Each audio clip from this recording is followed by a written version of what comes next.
We often trust that the systems, the ones designed to keep professions in check, are actually doing their job. Right. But what if the very way a field regulates itself is, maybe inadvertently, shielding it from the kind of scrutiny that leads to real improvement? That's the potentially thorny issue we're digging into today, specifically within applied behavior analysis, or ABA. Okay.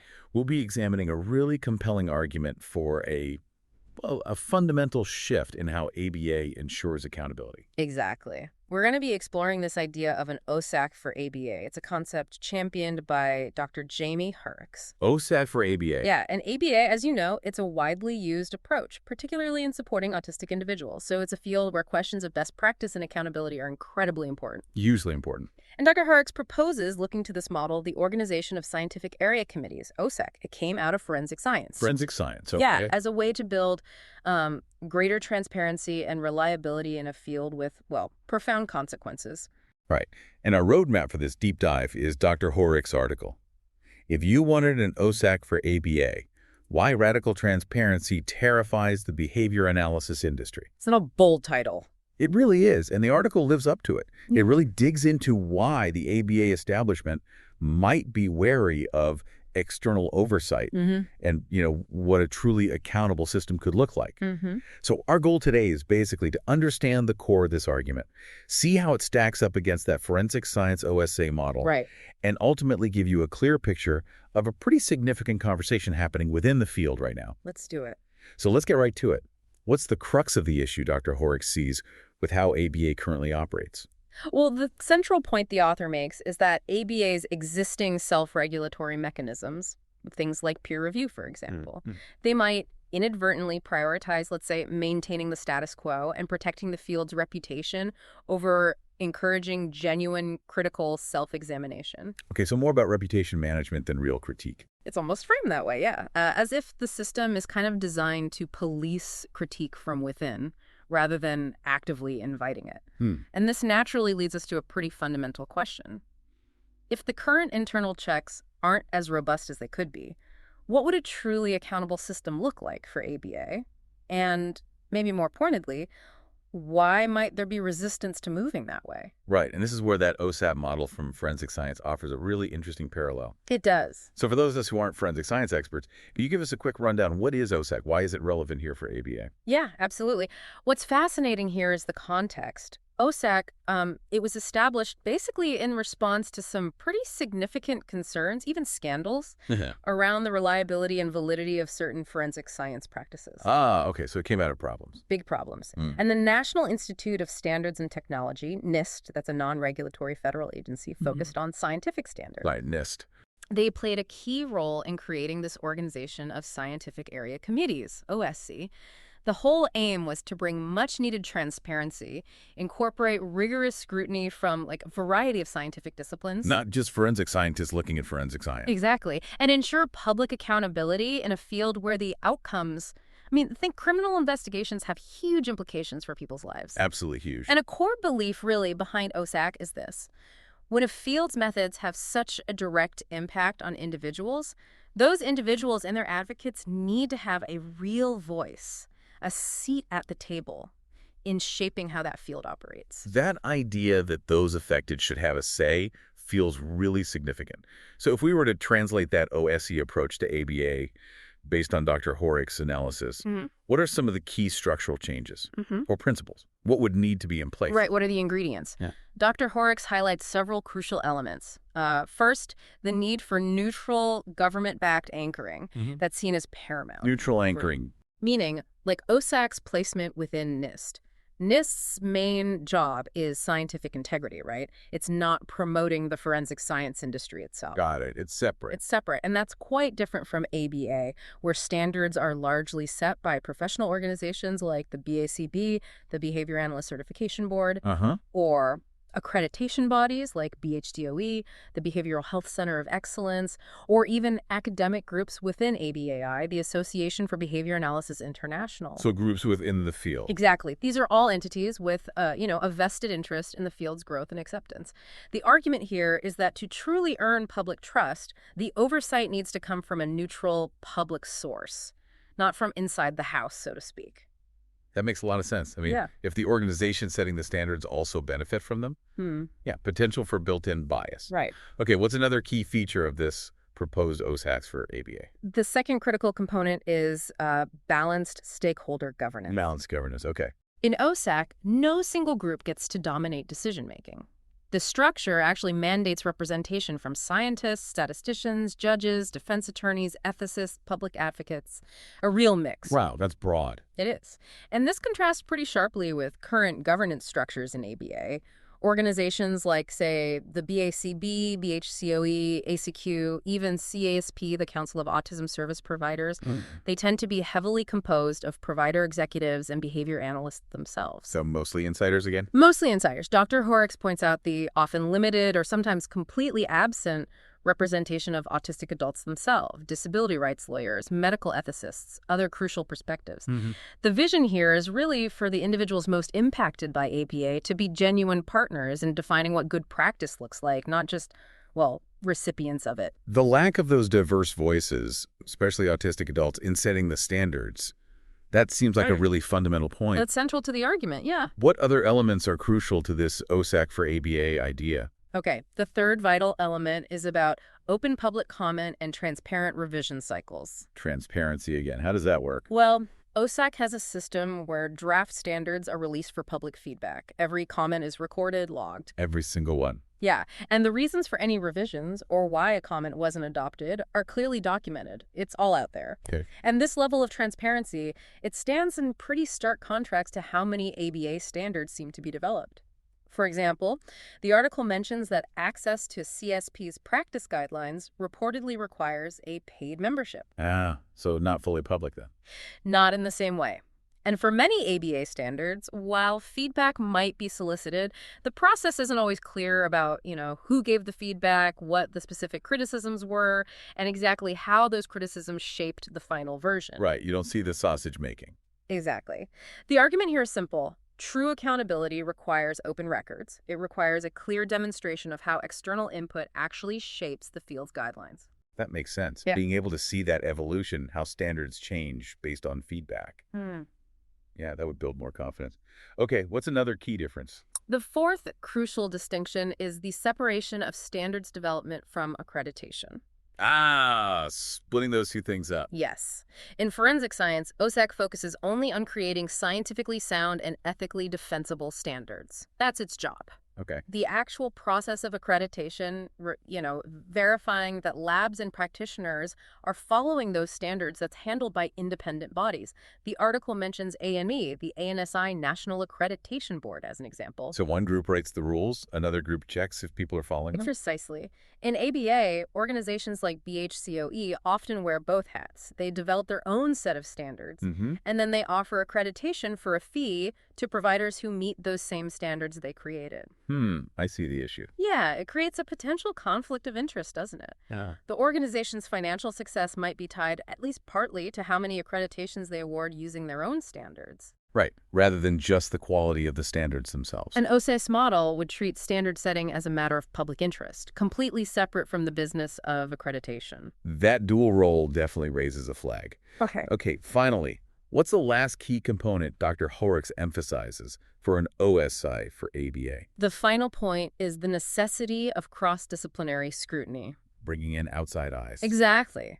A huge strength of OSAC is its inclusion of experts from a really wide range of fields, statisticians, human factors specialists, legal scholars, and importantly, representatives from the affected communities. Right. In ABA, the author suggests there's a noticeable lack of this kind of interdisciplinary engagement.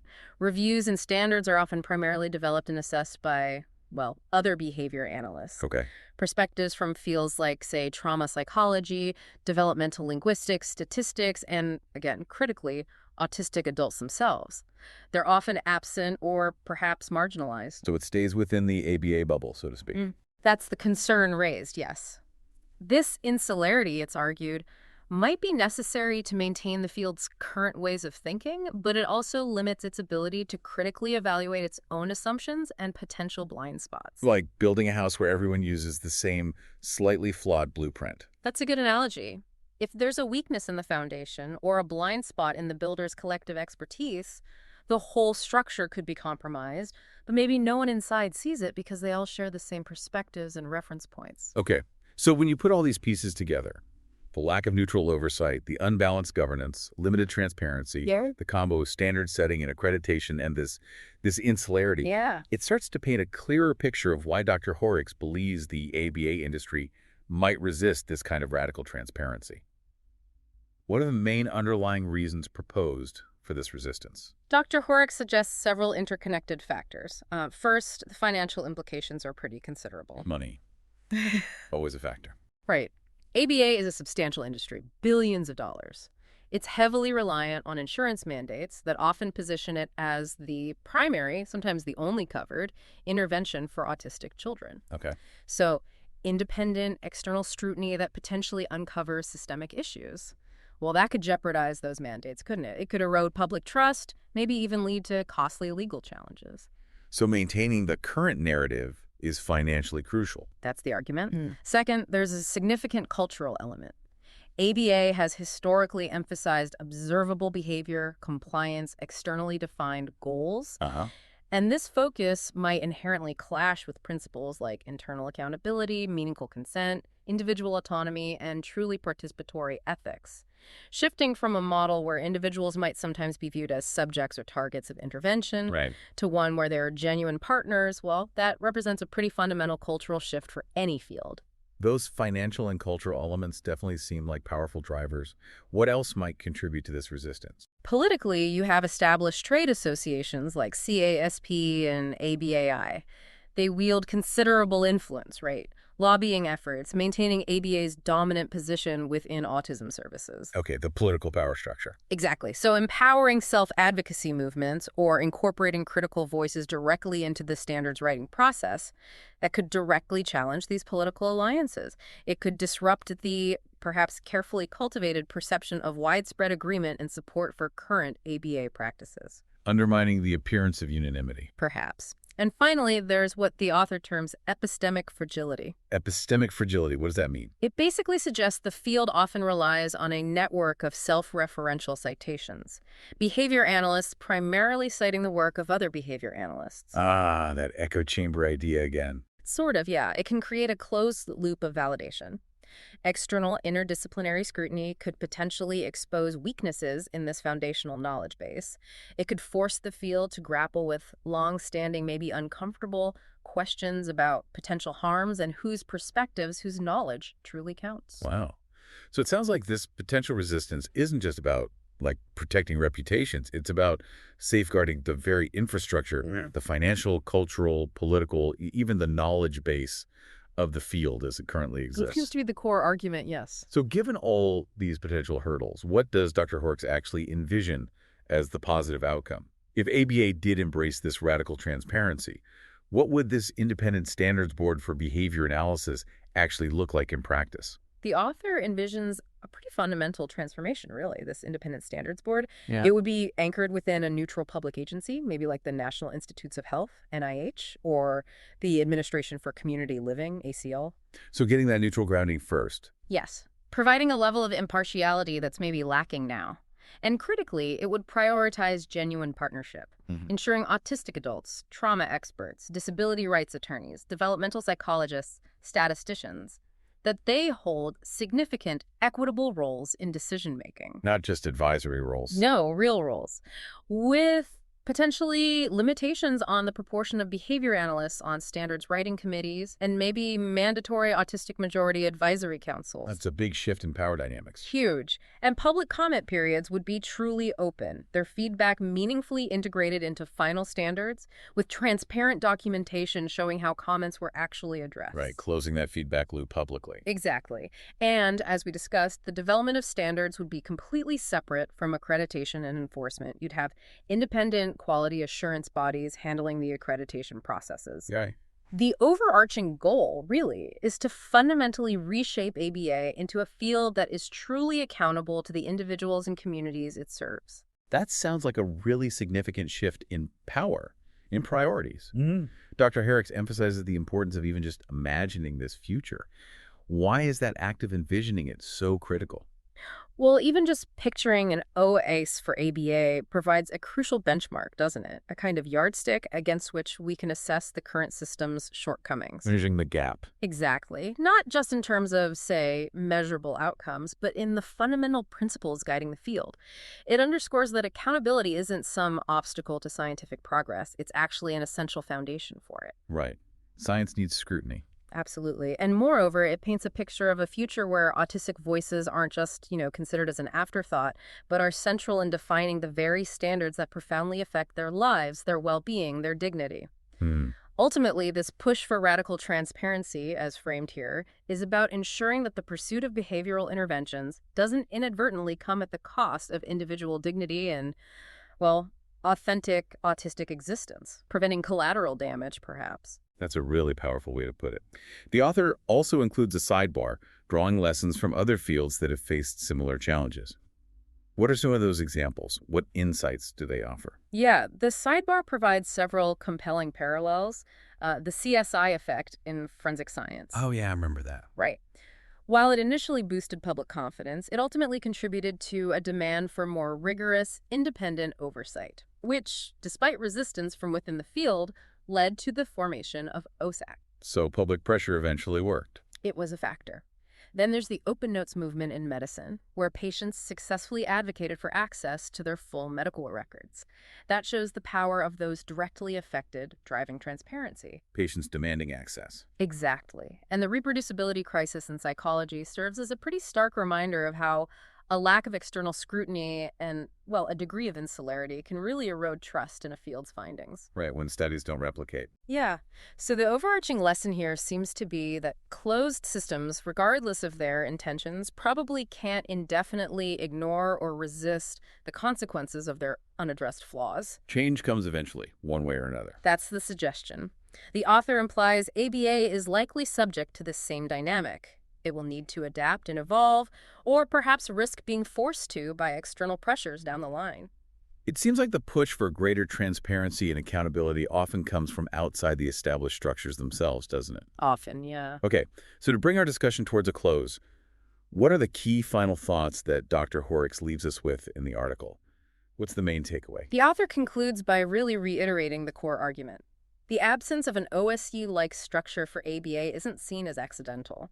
It's framed as reflecting a system that, maybe unintentionally, resists forces that could reveal potential harms and necessitate significant change. Resist the light, maybe? Perhaps. And true accountability, they emphasize, requires actively building structures that allow for genuine transparency, a willingness to confront uncomfortable truths, and a deep, ongoing commitment to improvement, not just defending the status quo. Right. So the final takeaway is really a call to action, suggesting that this future of greater accountability, even if it seems like a distant or difficult goal right now, is one that is ultimately worth striving for. So we've taken a pretty significant deep dive today into this provocative proposal for an OSAC for ABA. We've explored the potential advantages of radical transparency, external accountability, and also looked at the potential reasons behind the industry's current resistance or perceived resistance to such a shift. We've examined that OSAC model from forensic science as a tangible example of how a field can grapple with its shortcomings and work towards building greater public trust. Yeah, it's a concrete model to consider. And we've considered the key elements of this proposed framework: that neutral oversight, balanced governance, open and transparent processes, the crucial separation of standards development from accreditation. And that vital inclusion of cross-disciplinary perspectives, really important. Definitely. We also touched on the financial, cultural, political, and what the author called epistemic factors that might contribute to the current reluctance within the ABA industry. And ultimately, Dr. Hoerricks leaves us with that powerful idea, doesn't she? That true accountability isn't something that can just be generated from within a field or through, internal loyalty. Right. It's not about just trusting insiders. It requires actively constructing systems that allow for open scrutiny and foster a genuine commitment to evolving and improving, responding to critical feedback, and, most importantly, the needs of the individuals being served. So what stands out to you, listening to this, about this proposal for a more transparent and accountable approach to ABA? What questions does this deep dive raise for you about that delicate balance between an industry's self-regulation and the broader need for public trust? especially in fields that have such a profound impact on individual lives. Yeah. It definitely offers some compelling food for thought, not just in the context of ABA, but perhaps in many other areas as well.